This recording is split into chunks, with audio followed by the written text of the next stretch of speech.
Yo, what is going on with the Raider Nation, man? What is going on with all the football people out there? Once again, really appreciate everybody tuning into this video, man. Appreciate all the likes, all the subs. Really goes a long way with your boy. Don't forget, we do got to give away out 500 subs, guys. So if you guys are watching and you guys are not subbed, make sure you guys hit the sub button, man. It goes a long way with your boy. And don't forget, if you guys do love the content, man, hit the noti bell to be notified every time we go live or drop a video. That way you're informed on some Raider knowledge, some Raider news. Try to at least drop a video once a week, guys. Make sure you guys tune in, man. Really appreciate it. But with that being said, you guys see the thumbnail. You guys see the title. Obviously, guys, the Raiders just went in there and lost to the Denver Broncos. Another silly game to me. I know the score looks a little closer than what the game portrayed, but obviously, guys, we were pretty much trailing that whole game. Denver had full control. Once again, guys, we're sitting there failing to find success. Not only that, but although we did lose, guys, we did kind of win in a way. You know what I mean? We do hold the number 2 pick as of right now for the draft next year, which is always good because we can always utilize the draft in any which way we want when we're sitting that high. Not only that, guys, but the number 1 pick right now is the New York Giants, and we know that the New York Giants are a team that's competitive. They're a team that's going to go out there and at least try to win for the remainder of the season. As of that, Jackson Dart, you know what I mean? He does not want to go in there and lose these games to make himself look bad. He's going to go in there and ball out, and he's going to win. That's what he wants to do. So I could really see us dropping down to number 1. And if we don't, I think we're locked in at number 2.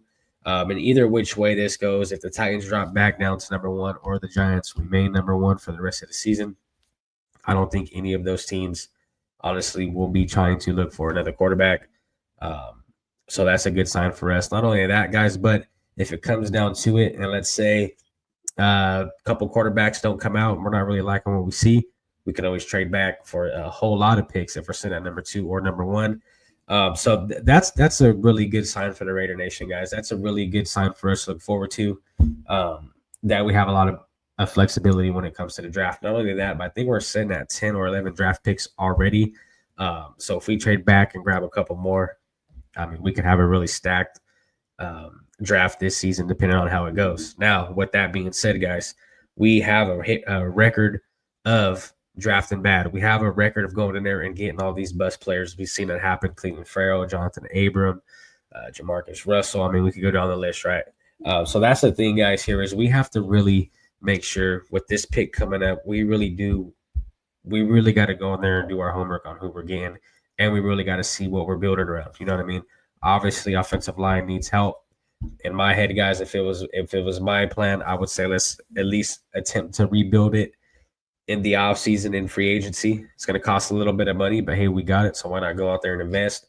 But not only that, guys, if we do that, then we could comfortably go out there and draft a quarterback and have him start and sit comfortable. You know what I mean? Instead of having to rush a guy in there knowing that this offensive line is bad.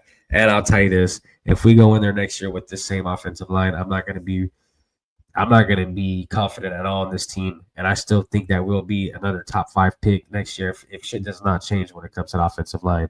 If Brendan Carroll's still here, I think it'll be a failure.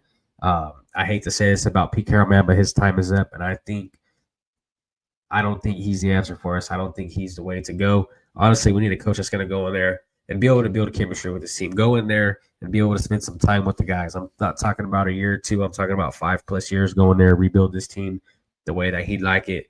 Hire his coordinators. You know what I mean? That's a real rebuild. Go in there and get the quarterback you want.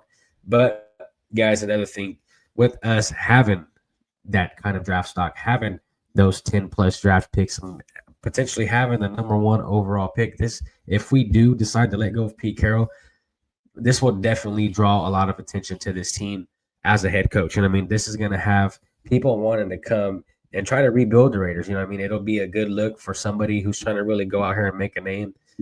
So there's a bunch of ways that we can go about this, guys. But once again, we did lose to the Denver Broncos, but we won nation. We went in there, and we're sitting at the number 2 draft pick. Like I said, we could be sitting at number 1.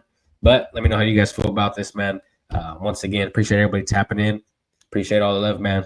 Go Raiders. Catch you guys on the next video.